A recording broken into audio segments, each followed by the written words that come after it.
E aí, rapaziada, então, vou falar um pouco da miocardite, que nada mais é do que a inflamação, né, no músculo cardíaco. Falar um pouco dela aí para dar um salve. Bom, então o que vai ser a miocardite? A miocardite, que nem eu falei, vai ser a inflamação do miocárdio, que é o tecido muscular do coração, responsável pelas contrações cardíacas. A miocardite é uma característica muito importante na síndrome coronariana aguda. A dor torácica, no caso da miocardite, é o sintoma mais prevalente. Eu vou explicar os tipos de miocardite que existem.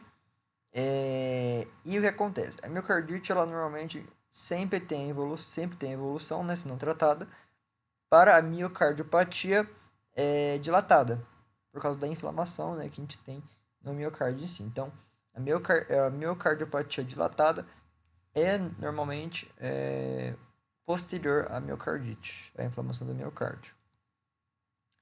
Bom, as causas de miocardite a gente tem muitas, principalmente as infecções, vírus, bactérias, fungos, protozoários, uso de remédios específicos e normalmente relacionado com doenças autoimunes. No caso de vírus, a gente tem o vírus Coxsackie, o parvovírus, Covid, adenovírus, tá?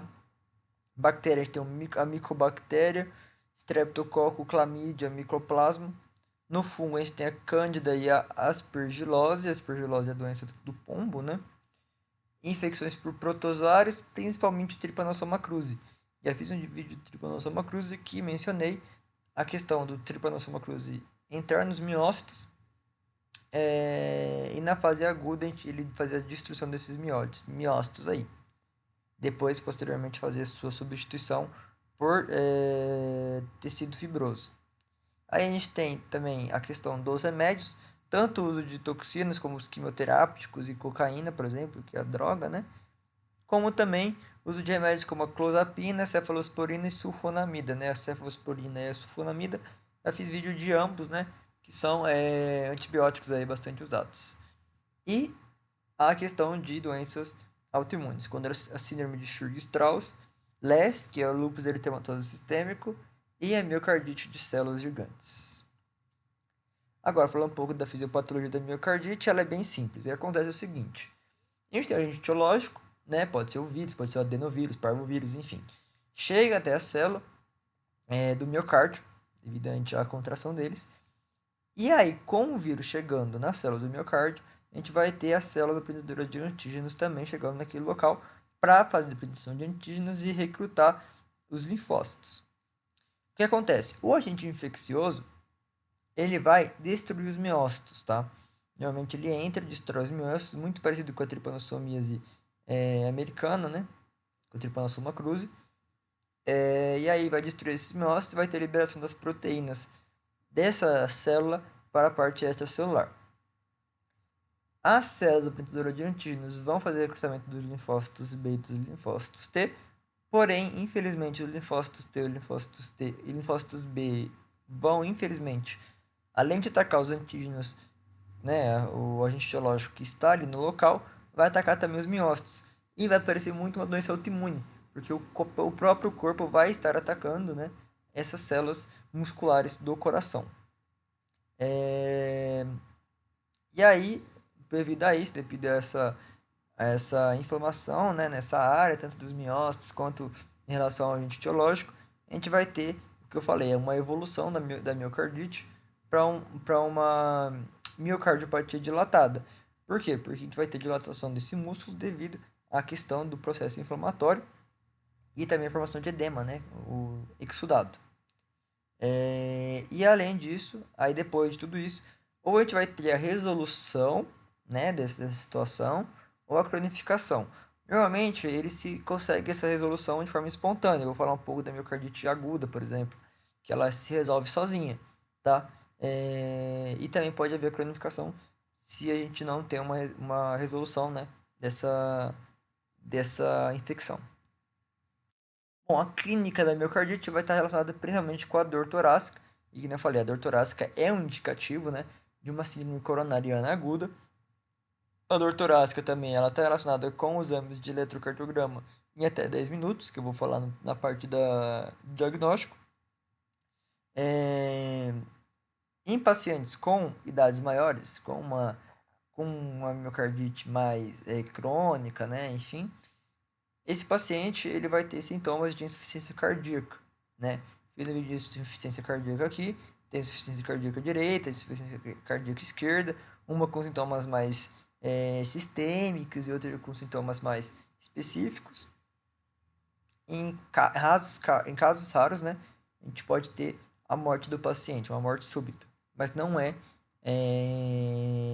como que realmente uma morte súbita assim, espontânea. E aí a gente vai ter dois tipos de miocardite, a miocardite aguda e a miocardite fulminante.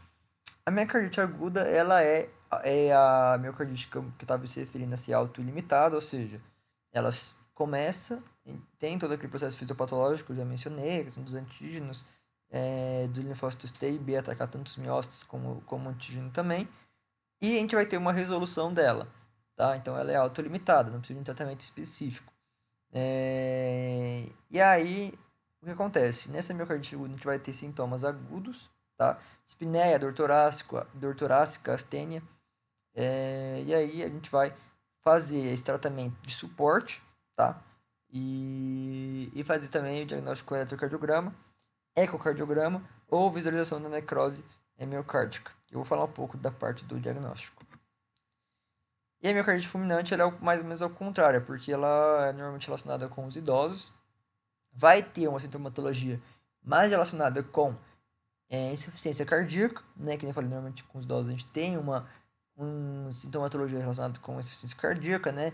Que nem eu falei, a gente tem insuficiência cardíaca direita e esquerda, ambas estão associadas, e algumas estão associadas com uma clínica mais geral, outras estão relacionadas com uma clínica mais específica. E aqui na miocardite fulminante, a gente tem que tomar cuidado para a gente não ter uma evolução e ter um choque cardiogênico, tá? Um choque cardiogênico, uma das causas de choque cardiogênico é justamente a miocardite, né? Uma miocardiopatia. Bom, o diagnóstico para miocardite a gente vai ter tanto usar o quadro clínico, que não é tão específico, tem em jovens está mais relacionado com a dor torácica, em idosos estão mais relacionados com sintomas de insuficiência cardíaca. Então não é muito específico, a gente pode usar como referência, porém não é tão específico. O eletrocardiograma, que nem eu falei, dor torácica, a gente usa o eletrocardiograma em 10 minutos, até 10 minutos, né? Pra gente ver como o paciente está. A gente pode usar biomarcadores, ver a questão do VHS, do PCR, que são indicadores de inflamação dentro do corpo. E a gente pode ver também, né? Eu tinha mencionado também anteriormente, a necrose miocárdica, ver como está a necrose, se há necrose ali na questão do miocárdio. E também ver o nível dessa troponina. A gente pode fazer o ecodoppler cardiograma, que nada mais que um ecocardiograma, uma ressonância magnética ou uma biópsia, tá? A biópsia vai o padrão ouro, porque a gente vai pegar um pouco do tecido do miocárdio e ver como que ele tá. Ele tá com necrose, tá com inflamação, enfim. Ver uma situação geral aí do miocárdio. Bom, e como a gente vai fazer o tratamento em caso de miocardite? A gente tem a miocardite por causas específicas, tá? A gente tem miocardite por causas não específicas.